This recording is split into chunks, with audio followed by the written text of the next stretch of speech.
We're styling our patio for springtime, but the lighting is a little lax. So let's turn a dollar store solar light into an eye-catching solar lamp. You'll need a lamp base, a wire trash basket, super glue, a solar light without the stake, painter's tape, a drop cloth, and spray paint. I'm using Rust-Oleum's 2X paint and primer in a lovely summer squash color.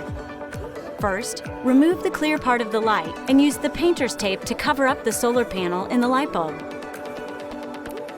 Spray paint everything over a drop cloth: the lamp, the wire basket, and the side of the solar light.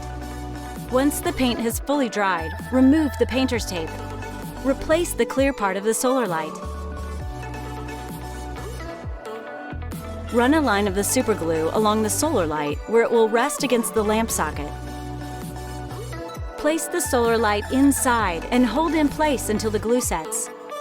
Place the wire basket upside down and on top of the solar light. The basket is heavy enough to stay in place, but not so weighty that it will be top-heavy.